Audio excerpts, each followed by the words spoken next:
All right, we're on Genesis 29 today, and we're going to breeze through this one, partially because I don't have a lot of time right now, but I still wanted to make a video today. Genesis 29, Jacob gets married. He gets married to the daughters of Laban. Laban is the brother of Rebekah, who is Jacob's mother. So if you're following, he ends up marrying his cousins, really. And I mean, again, just gonna breeze through this. This was tolerated. This was tolerated by the Lord. We're not saying that the Bible is permitting these type of things. We're talking about, thousands and thousands of years ago, and the Lord is tolerating this human behavior. And I just want to call that out there, really. The real heart of this message that I really want to get to right now, and really just kind of want to talk about, what this makes me think about is, Jacob served this man Laban for 14 years. For 14 years, the first 7 he did for what he thought was going to be Rachel. He wanted to marry Rachel, who was the younger daughter. Ended up getting Leah. Laban said, "No, I'm gonna give you my older daughter Leah. That's customary to give away the older daughter first." And there's some order to this. There was a little bit of deception involved here, but I think that Laban knew. I think that Laban knew in his heart that if he were to give Jacob Leah first, and he were to tell him that, then Jacob wouldn't have served with him. I'm not saying that's right, but it's certainly just, the way he was thinking about it.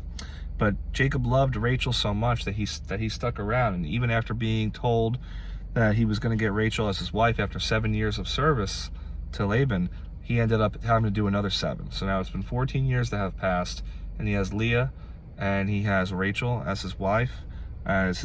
Again, tolerable by the Lord, tolerated. God tolerated a lot of human behavior. Again, we as parents tolerate the behavior of toddlers and children and infants early on, but once they get older, it's not permissible anymore once they start to mature. So right now, mankind is being tolerated and its behavior. Going through to, really, again, just the heart of what I want to talk about. I see Leah. I see Leah in this, or Leah, and just her affliction, what she's going through. She's not feeling loved. She's not feeling loved. She's not feeling cared for by her husband Jacob. Mind you, again, this is not a normal situation to have, 2 wives or anything like that. But in this particular case, I want to call out the fact that she's forgetting, or she's not seeing, the love that God has for her.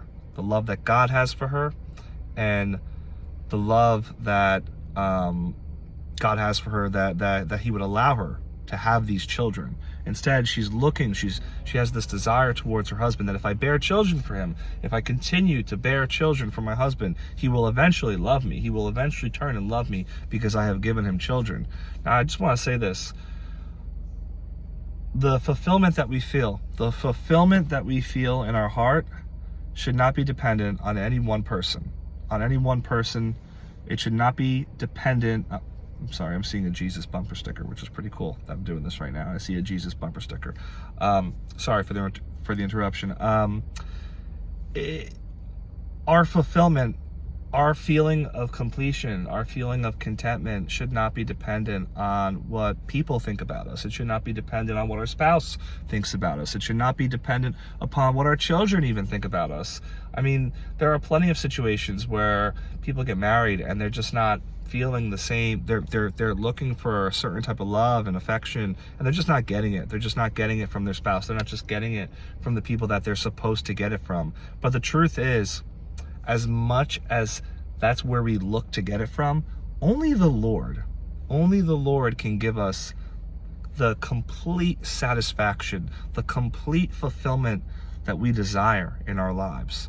And Leah's missing that here. She's missing that here as we're reading at the end of the chapter. And And it just breaks my heart to see that as I'm reading it, because I think of all the people that, you know, are trying so hard to just earn affection and earn love from the people around them, the people closest to them. And I'm guilty of this at times myself, just trying to earn affection, earn some type of approval. But really, this is a good reminder that all we need is God's approval. We just need His love in our life. And we see it here. We see it because the Lord noticed that Leah was unloved by her husband, Jacob. So he ended up closing up the womb of Rachel and opening up the womb of Leah.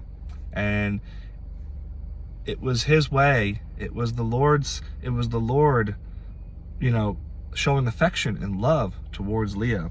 And she just wasn't seeing that, because she, you know, instead of thanking and praising God for you know, having these children, for bearing these, for you know, being thankful to the Lord and you know, for the children that He has given her, instead she is still saying, you know, I need to do more. I need to do more to earn Jacob's love. She's pursuing Jacob's heart when she should be pursuing God's heart. And that's just something I think about here. And it just makes me think about, again, just people who are after the heart of other people, but they're not after God's heart. We need to be after God's heart. We need to see how much He has done for us. We have to be really perceptive and be careful to look around us at what the Lord has really done in our lives, the blessings that He has poured out on us. And if it's hard for you to see right now, if it's hard for you to notice and take recognition of, ask the Lord to show it to you. Ask the Lord, like, where am I missing it, God? Where am I missing, Lord, the love that You have for me? So I know I breezed through that one, a little rough around the edges, but I just wanted to get that one out there. And we're gonna touch on that some more, I guess, as we continue through the scriptures. But you guys have a blessed day. Love you all. Take care.